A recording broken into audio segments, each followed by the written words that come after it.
Assalamualaikum warahmatullahi wabarakatuh. Perkenalkan, saya Nazila Dwi Faramadani. Pada kesempatan kali ini saya akan memaparkan materi tentang sejarah kelahiran dan perkembangan bahasa Indonesia. Bahasa merupakan alat komunikasi yang sangat penting dalam kehidupan manusia. Melalui bahasa, kita dapat menyampaikan ide, pikiran, perasaan, dan informasi kepada orang lain. Di Indonesia, bahasa Indonesia memiliki peran yang sangat penting dan digunakan sebagai bahasa nasional. Di Indonesia, bahasa Indonesia memiliki peran yang sangat penting karena digunakan sebagai bahasa nasional sekaligus bahasa negara. Bahasa Indonesia juga memiliki alat pemersatu bangsa yang memiliki beragam suku, budaya, dan bahasa daerah. Bahasa Indonesia berasal dari bahasa Melayu, khususnya Melayu Riau. Bahasa Melayu telah digunakan sejak lama sebagai bahasa perhubungan antar suku dan antar daerah di wilayah Nusantara. Karena penggunaannya yang luas serta mudah dipelajari, bahasa Melayu dipilih sebagai dasar bahasa Indonesia. Bahasa Indonesia secara resmi lahir pada tanggal 28 Oktober 1928 melalui peristiwa Sumpah Pemuda. Dalam Sumpah Pemuda, para pemuda Indonesia berikrar untuk bertumpah darah satu, berbangsa satu, dan menjunjung bahasa persatuan, yaitu bahasa Indonesia. Peristiwa ini menjadi tonggak penting dalam sejarah bahasa Indonesia, karena sejak itu bahasa Indonesia diakui sebagai bahasa persatuan Indonesia. Perdagangan, pemerintahan, dan komunikasi antar masyarakat, bukti penggunaan bahasa Melayu dapat ditemukan pada beberapa prasasti peninggalan Kerajaan Sriwijaya. Pada masa penjajahan Belanda, bahasa Melayu juga digunakan dalam kehidupan sehari-hari dan menjadi sarana komunikasi yang penting bagi masyarakat. Setelah Indonesia merdeka pada tahun 1945,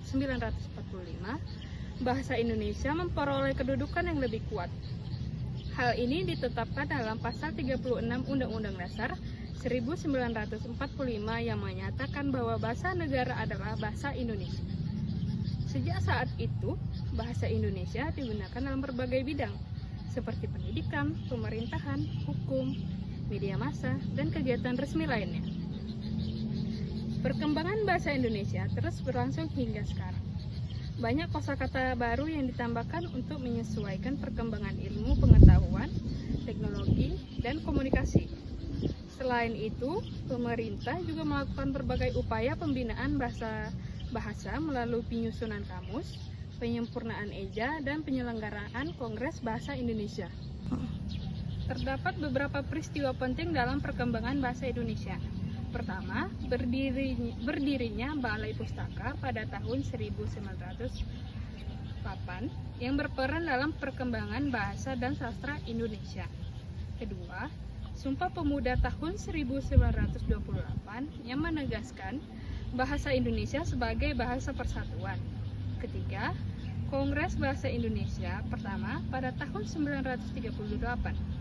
Keempat, penetapan bahasa Indonesia sebagai bahasa negara pada tahun 1945. Selain itu, terdapat pula penyempurnaan ejaan bahasa Indonesia seperti ejaan Sowandi pada tahun 1947 dan ejaan yang disempurnakan atau EYD pada tahun 1972. Berdasarkan pembahasan tersebut, dapat disimpulkan bahwa bahasa Indonesia berasal dari bahasa Melayu yang kemudian berkembang menjadi bahasa persatuan dan bahasa negara Indonesia. Perjalanan bahasa Indonesia berlangsung melalui proses yang panjang dan didukung oleh berbagai peristiwa penting dalam sejarah bangsa. Oleh karena itu, sebagai generasi muda, kita harus bangga menggunakan bahasa Indonesia dan dengan baik dan benar serta ikut menjaga dan melestarikannya.